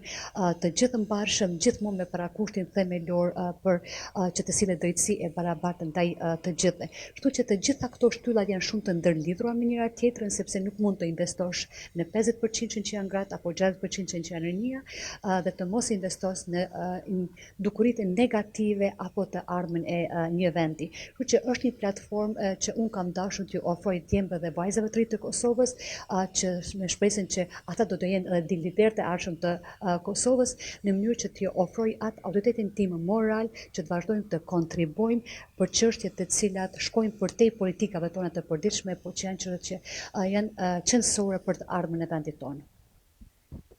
Sonte një ditë shumë e veçantë, po gjithashtu dhe të gjitha këto që kanë ardhur janë gra në Britani që kanë arritur suksese. Të uroj të i njoftosh, të njohësh rrugtimin e secilës prej neve që jemi këtu për më shumë se ndoshta 30 vite, nisem nga vetja, po gjithashtu dhe të kalosh një kohë shumë të mirë, ta festosh ditën e gruas. Që faleminderit shumë, është shumë e vërtetë që unë mesin e shumë këtyre grave që I patëm sot prezent, pa shumicën prej jush, prej atyre që keni qenë dhe vazhdojnë të jeni inspirim edhe për mua dhe për shumë vajzat dhe grajat e tjere të Kosovës, kështu që është fat I madh për popullin tonë, për kombin tonë, për shtetin tonë, që ka gra dhe vajza aq të arritura, siç është Anglia apo vendet të tjera, sepse ndoshta është lehtë të arrish në një shoqëri të vogël, por shumë e vështirë të arrish, juve keni arrit këtu siç është Anglia, Londra apo edhe vendet e tjera të botës. Kështu që you are my biggest pride. Faleminderit shumë. Gjithashtu likewise. Faleminderit për kohën. Ju urojmë një kohë të shkëlqyeshme sonte. Faleminderit. Përshëndetje Nora, gjeta domethënë personalisht momentin me nda me ty. Am tregon se si kalove në mbrëmjen e sonte në këtë event. Faleminderit Buçe, sonte ishte një mbrëmje e mrekullueshme, vazhdon tani edhe festa e 8 marsit, festa e rëndësishme për gratë shqiptare që janë në Angli, që janë këtu në Londër, por edhe mëtej, domethënë për gratë të Kosovës në Kosovë, sepse në këtë mbrëmje patëm një panel, pjesë e cilës isha edhe unë, ishte edhe ish presidentja e Kosovës, Atifete Jahjaga, edhe biseduam për rëndësinë e ngritjes së pozitës së gruas. Deri tani kemi bërë shumë, ka pasur progres, por përfundimisht është e qartë që duhet punohet më shumë në këtë drejtim, duhet punohet më shumë në fuqizimin e gruas, në edukimin e gjeneratave të reja për rëndësinë e fuqizimit të gruas dhe në përgjithësi rëndësia e rolit të gruas në shoqërinë tonë. Edhe në shoqërinë, në komunitetin tonë shqiptar këtu që kemi në Angli, por edhe në vendin tonë, në Kosovë, gjithashtu. Ishte kënaqësi me ndëgju rrugtimin tënd të jetës, të karrierës tënde si një grua me shumë guxim për me mrit aty sot ku je. Po ç'të shtyrit vesh në këtë event të jesh paneliste? Unë jam pjesë e komunitetit këtu, edhe gjithmonë është kënaqësi të jem në mesin e grave të suksesshme, sepse të gjitha ne jemi të suksesshme në një mënyrë ose tjetrën. Por duhet ta përgëzojmë suksesin tonë, e ta përgëzojmë edhe suksesin e njëra tjetrës. Edhe për atë arsye jam prezente këtu, që përveç ta ndaj historinë time, është njësoj edhe ta festoj secilën prej nesh që jemi këtu prezent, bashkë. Së bashku, definitivisht. Ka më se 30 vite, sigurisht unë kam, ju keni prafërsisht njëjta gjenerat, pak ma pak po.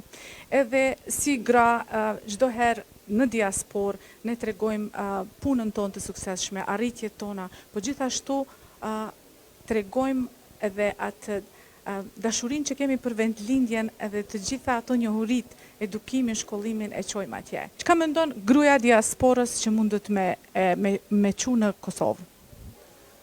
Unë mendoj se gratë e diasporës mundën gjithashtu me gjetë shumë çka në Kosovë. Kështu që kjo nuk është çështje e dërgesës, dienis prej këtu në Kosovë, është çështje shkëmbimit të ideve. Kosovë, gratë e Kosovës me gratë e Kosovës që jetojnë jashtë Kosovës, është çështje shkëmbimit, kontaktit të rregullt për me përmirësu pozitën e gruas në përgjithësi. A mendon se vlerësohemi si gratë të diasporës? Unë mendoj se duhet ta vlerësojmë njëra tjetrën kudo që jemi, nuk është më rëndësi ku jemi. Ajo është më rëndësi. Sonte, pasi patëm një mbrëmje goxha të gjatë këto, që ishte kënaqësi me ndëgju të gjitha, është dita shumë e veçantë e 8 marsit. Do ta festojmë së bashku, të uroj suksese në punën tënde, edhe duke përfunduar të pyese si ka qenë dita jote, se është gati fundi natës. Dita ime është e mrekullueshme, falenderoj edhe unë ty, edhe dëshiroj çdo sukses në programet e tua më të tjeshme. Artan, ju si kryetar I odës ekonomiko britaneze kosovare, si ka ardhur të ky mendim apo inspirim që sot në ditën e gruas të bëni një event shumë të rëndësishëm për gruan? Faleminderit Buçe. Sot unë kam qenë të dy kapacitete, numërin e sikur presidenti I odës ekonomike për Britanië dhe Kosovë, por gjithashtu edhe si aksionar dhe partner I kësaj firmës këtu Burdon Solicitors. Së bashku me Adelinën Badivuku, që është antare ekzekutive e bordit për odën ekonomike. Ne kemi pas këtë ide sepse ne mendojmë që ne kemi shumë gra të fuqishme në komunitetin shqiptar, të cilat biznesin nuk e njohin shumë mirë apo komunitetin nuk e njeh shumë mirë dhe ka qenë ideja që të bim këtu, të tregojmë anglezëve dhe shqiptarëve se çfarë aspekte të mira kemi ne, domethënë pa gratë tona shqiptare, komuniteti jonë nuk funksionon. Në panel ishte edhe presidentja Atifete Jahjaga, një grua shumë e guximshme, e cila na mahniti me rrugtimin e saj si presidente. Si ka qenë bashkëpunimi juaj me të që ajo ka pranuar të vjen edhe në një event sikurse ju të jap kontributin e saj? Pranesa asaj që ka pas ftesën nga na, ka qenë një konfirmim që ajo e përkrahën ekonomike për të rrezikos kosovare, dhe gjithashtu është një ambasadore shumë e fuqishme sa i përket aspektit të fuqizimit të grave. Ishte kënaqësi me pasat aton prezent këtu sepse konfirmon që Oda ekonomike e kapitalizmit kosovar dhe Burdon Solicitors janë me një udhëtim shumë serioz për të make sure të them anglisht që do të ketë barazi gjinore në rrjetin tonë që ne menaxhojmë, por gjithashtu në komunitetin tonë. Gjithherë po e shohim Artan edhe ju edhe unë po e cekin ndoshta të gjithë folësit se ne që jemi në diasporë për një kohë shumë të gjatë, kontribojmë për vetveten tonë këto, po gjithashtu e për vendlindjet tona. Çka mendon se si shihet gruaja e diasporës në Kosovë? Unë sikur mashkull nuk kam pas shumë eksperiencë në atë aspekt, por unë e di që Kosova i sheh gratë diasporës sikur një aset shumë i rëndësishëm dhe të cilat kanë vlerë për të shtuar në Kosovë, sepse ato janë ato që na kanë rrit në diasporë, neve fëmijëve shqiptar, ato janë ato që na kanë rrit gjatë tranzicionit prej kulturës shqiptare me një kulturë tjetër e cila është pak e komplikuar me kulturën angleze. Dhe ato janë të cilat na kanë motivuar dhe na kanë këshilluar se çfarë bënë të ardhmen, kështu që mendoj që gratë shqiptare nga diaspora është për Kosovën është sikur nafti për Arabinë. Shumë po m'pëlqen ajo thënie. Unë sigurisht edhe ju, gjithkohën e vizitojmë Kosovën, nëse me punë, ndoshta me pushimet tona. Kohëve të fundit e shoh se edhe pse Kosova ka mri shumë, do të flasim pas luftës ka mri shumë. Mirë po ende është prezent bullizimi, abuzimi, dhuna për dhuna. Çka mendojmë se duhet të bëjmë unë, ti dhe ai tjetri që të ndihmojmë të tejkalojnë këtë? Nisa që ka interesant në panel kur foli presidentja Jahjaga është që ajo tha dëshmisën e rasteve gazetarë që janë fokusuar në cilin e asaj se çka veshë, çka mallë, se vendimet që bën ajo. Është interesant që tha shpesh ajo ka pas më shumë kritika nga gratë tjera se nga burrat. Kështu që unë mendoj që ne do të gjetë një bashkëpunim së bashku mes burrave dhe grave që të arritmë atë objektivin që të përkrahim gratë në drejtat e tyre dhe gjithashtu mendoj që kemi obligim të edukojmë gjeneratët e reja se çka është drejt. Përfundimisht, të uroj suksese të më të qeshme, sikurse me Odën, po gjithashtu edhe me ty si një person që ka njerje një zë i gruas që kemi nevojë me ndëgju prej burrave. Domethënë jeni një mbështetës shumë i madh i çdo gruaje që ka një bashkëpunim me ty ose me rrethin ku ti punon. Shumë faleminderit edhe sikur burrë dhe babi një vajzës të vogël, që quhet Vera Roza, unë kam obligim që ta bëj votën më të mirë për ato. Adelina, së pari të uroj 8 marsin, ditën ndërkombëtare të gruas. Faleminderit, urime edhe ty, urime të tana grave shikueseve të Llabjani TV. Sot ishte një event shumë i bukur për ditën ndërkombëtare të gruas. Aq që bukur që unë shoh një forcë të gjitha gratë që kemi qenë këtu, po gjithashtu dhe burrat, të cilët e kanë suportu eventin tuaj, ku flitet për guximin e gruas, për fjalën e gruas. Më trego se si ka ardhur deri te ajo që ti ke vendosur të mbash një event ku zëri yt edhe shumë grave tjera të ndëgjohet pikërisht në këtë ditë. Ideja në fakt ka qenë me realizu një event ku kisha me ftu të gjitha gratë të cilat janë drita dhe shpirti i komunitetit. Kryesisht duke mendu për rrugtimin ton nga vitet e 90-ta, gratë nga Kosova të cilat kanë ardhur në këtë vend, kanë lënë pas vetes karrierë e jetë shumë të suksesshme, shumë shpejt, po për arsye të luftës atje kanë ikë dhe kanë ardhur në Britani. Interesant është fakti që këto gra, pikërisht këto gra, këtë vend është dash me fillu nga nën zero. Disa për tyre kanë pas sukses dhe janë shkollu, po ka një numër të madh të grave profesionale të cilat në realitet kanë vazhdu t'jenë vetëm nana dhe gru shtëpije, që nuk është ndonjë humbje, por ato nuk kanë qenë gjithmonë të përmbushura. Këtë vit, tema e ditës ndërkombëtare të gruas ishte përfshirja. Do me thënë, na flasim për ekualitet ose për barazi, por nga sot do të fillojmë biseda edhe më të thella. Do të flasim për përfshirjen. Nëse mendojmë dallimin midis barazisë dhe përfshirjes, mund të marrim një shembull shumë thjesht. Barazia është kur ju ofrojmë një palë këpuca të tanëve. Ndërsa tjetra, equity, është gjithmonë e lidhur me ofrimin e një palë këpuca që i bin tamam të tanave. Do me thënë, e rëndësishmja këtë vit ishte këtu, që ne do të fokusohemi te nevojat që gratë i kanë sipas fazës në të cilin ato janë. Na nuk kemi të gjitha njësoj. Ne të gjitha duhet kemi akses në gjanat që na nevojiten, por gjithsesi që duhet konsiderohemi. Prandaj, për mu ishte edukimi që komuniteti jonë, gratë në komunitetin tonë, na e kanë dhënë neve, si gjenerat shumë e re kur kemi ardhur në vitet e 90-ta, edukimi që ne, si gjenerate mesme, e kemi dhënë të gjeneratat edhe më të reja dhe krenaria që e kemi për të arriturat e tyre. Prandaj ishte edhe ndarë në celebration, education dhe e fundit collaboration. Në fund të ditës, nëse mendojmë rezultatet tona si komunitet, kemi pas mjaft njerëz të suksesshëm, mjaft fëmijë të suksesshëm. Dhe duhet me qenë krenar, duhet i festojmë këta persona. Gjithsesi duke fillu festimin e atyre që na mbështeten më së shumti, gjenerata më e madhe që ishte këtu. Shumë bukur e përmende, domethënë gjeneratat që na kanë përkra, për ne me ardhur deri këtu. Unë dhe ti, Adelina, jemi pothuajse për mi 30 vite në Britani. Kemi arë shumë të reja, ku e kemi pa zërin ndoshta të fuqishëm të gjysheve tona, nanave tona. Mirë po, ato na kanë bartë zërin deri te ne. Po, ai zëri tyre nuk ka qenë mjaftueshëm deri tani. Mendon se ne gjeneratat e reja e kemi mri ta kemi zërin e fuqishëm, ta bartim që ta përkrahim njëra tjetrën. Unë mendoj dhe ishte pjesë një nga fjalimet sonte, që shpesh armiku më i madh i një gruaje është një gru tjetër. Unë e kam të mbledhur në shpirtin tam si dëshirë dhe mënyrë jetese, që nëse nuk mundem me ndihmu një gruaje tjetër, dam nuk do t'i baj kurrë. Për mu, qëllimi është që na të edukohemi, ta ndihmojmë njëra tjetrën. Kur jemi bashkë, jemi më të forta. Edhe në familje, edhe në vend pune, edhe në komunitet, edhe në rrugë, edhe në politik, edhe në leadership, edhe çkado që na zgjedhim.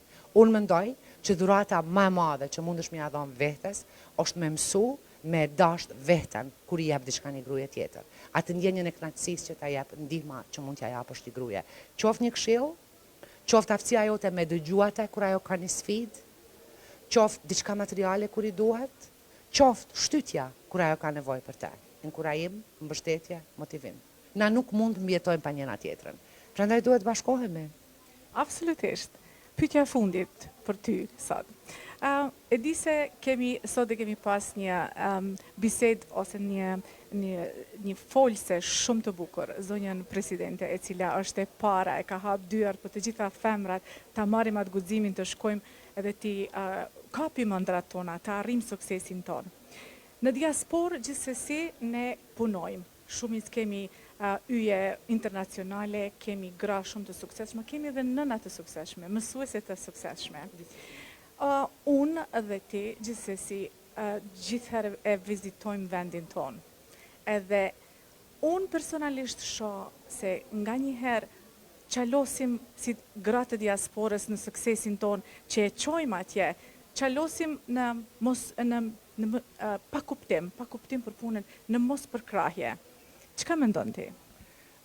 Unë kam pas përvojë mos përkrahjeje, po nuk jam ndalë. Do të thënë, nga viti 2016 kam fillu me bo punë vullnetare me institucione, me shtëpitë e sigurta, me mekanizmat e dhunës, komplet në baza vullnetare, sepse jam përmbush në një mënyrë të tillë. Po ajo përvojë, pastaj është diçka që mi ka hap syt te ku janë problemet, ku ka nevojë për më shumë zhvillim, ku ka nevojë për ekspertizën tanë. Dhe disa vite më vonë jam afru Bashkisë Evropës dhe si rezultat unë tash punoj si konsultente, si këshilltare për Bashkinë e Evropës, shumë afërt me Ministrinë e Drejtësisë në Kosovë, rreth dhunës në familje, për momentin jemi duke punu në programet për kryesit e dhunës në familje, do me thonë intervenimet të cilat mund t'ju ndihmojnë burrave që janë dhunues në familjen e tyre, ta ndrojnë mënyrën e të menduarit dhe ta ndalin këtë dhunë. Do me thonë duhet durim, na nuk duhet asnjëherë më shku me qasjen tonë si ekspert, gjithmonë duhet më shku me kuriozitet, gjithmonë duhet me kuptu kontekstin lokal, çka po ndodh në Kosovë. Kosova ka ndru, nuk është ajo Kosova që e kom lënë në vitin 1992.